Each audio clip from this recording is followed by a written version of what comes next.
GTA Online's Sports class now has 100 cars in it, and it speaks volumes about the way GTA Online has been handled over the years. This video is brought to you by GTAcars.net, the #1 place for vehicle information for GTA 5 that I own and run. From lap times to tier lists and advanced metadata to informative articles, it's got everything that you need and more. Go straight there with the link in the description and pinned comment. Hello everyone, I'm Bruffy1322, and with the release of the Hot Ring Everin on Thursday as part of the horrendously long drip feed for the Los Santos Drug Wars DLC, the GTA Online Sports class officially passed the 100 vehicle mark, which is crazy to think about. I made this chart to show the progression alongside some stats, and this is all assuming that you don't consider the two House Special Works upgrades to the S95 and the Banshee to be separate vehicles. This chart, alongside some other useful info, will be in the description and pinned comment, and while we take a journey through some of these stats, I'm going to show on screen all 100 sports cars in the order in which they were released. So when the game was first released in 2013, the sports class was the largest then as well, with 19 cars. We've had 81 vehicles added to the sports class since then, averaging one new sports car every 42 and a bit days. The longest streak that we've ever gone without any DLC sports car lasted 280 days, with that gap being the 9-month difference between getting the Karumas with the Heist update and the Shafters with the Executives update. The next longest after that was 266 days, with the shortest being the 4 days between the release of the Vito Classic and the Italia RSX. Certain DLCs too have added more sports cars than others, with there being particular spikes with the Cunning Stunts, Doomsday Heist and Casino DLCs. However, the king for sports car editions that really accelerated the rise towards 100 was the Tuners DLC, where 7 cars were added to the sports class in a single day, and plenty more followed in the drip feed. That took us from 77 sports cars to 89 in less than a month and a half. Based on the 19 sports cars available at launch, the average cost of a single car was pretty much $90,000 GTA dollars. The average cost of a sports class car now is $990,000, but that still takes into account the lower costs of earlier cars. The average cost of a sports car based on the last 19 cars to be released is $1.79 million. Quite the increase in comparison to the first 19 cars. A sports car in modern GTA Online is 20 times more expensive than it was back in 2013. It's strange that the amount of money that you get from shark cards hasn't increased by that same amount.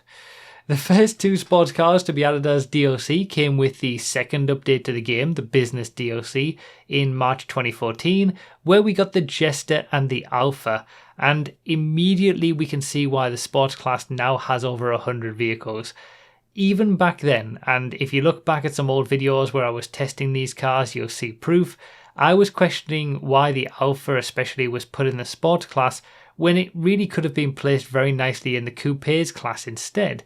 And that trend has continued for the last 9 years really, with the sports class becoming the catch-all class where all sorts of vehicles were placed that would have better fit in sedans, coupes, SUVs and a whole host of other classes. The most notable of these being the Blister Compact, of course. With the regular Blister in the Compact class, it was baffling that the Blister Compact ended up being in the Sports class when it was released with the PS4 and Xbox One versions of the game in late 2014. But here we are, years later, and the Hot Ring Everin is the 100th vehicle added to the Sports class. And if you own all 96 of them that are usable in races, you're going to have a very hard time picking the one that you want within the time limit of a sports race lobby, if you even can at all. I think the sports class, more than anything else, with the possible exception of all the business activities in the game, best encapsulates the bloat and lack of overarching organisation of GTA Online. Over the years, the game has devolved into a hodgepodge of disparate activities, only some of which are worthwhile doing, and content is rarely revisited in favour of just adding more stuff that's becoming increasingly reskinned older content. In one way, it's amazing to have 100 cars in a single class. For organised racing, we can restrict ourselves to the tier system and, for example, say that we'll only race with B tier cars, and because there's 100 cars in the class, you end up with tiers of 10 or so cars that are all on the same pace. Hell, the top of the sports class has never been so healthy, with 7 cars usable and on similar pace in the top tier, depending on the race type. Compare that to back in the day when, even with 45 cars, the Elegy RHH was always the only option at the top until the Pariah came along to finally shake things up in late 2017. But I'd much rather see something that I've suggested many times over the years, an open class option for racers. Have much more classes and keep them smaller, and then those who do organised racing can choose cars from any class with the open class option, and the community can figure out which cars will race well together using lap times and overall tier lists. It's a shame that there wasn't more oversight in the class system in general for cars in GTA, and it's a shame that the only properly brand new class we ever got was open wheels. Karts, tuners, arena, all those classes are just basically subclasses for jobs. Most of the cars in those subclasses, like the Vito karts and most tuners, are all officially in the sports class. I wish we had, classic muscle, modern muscle, classic supers, hypercars, sports sedans, and more use of existing underutilized classes like coupes, compacts, and the various classes that for some reason they don't allow in races like service, industrial, emergency, commercial, obscure classes that don't need to be obscure. And obviously cars put into classes that actually make sense rather than just shoving things in sports or supers or muscle when they clearly fit better elsewhere. While nothing is going to change for GTA 5, maybe we can hope for GTA 6?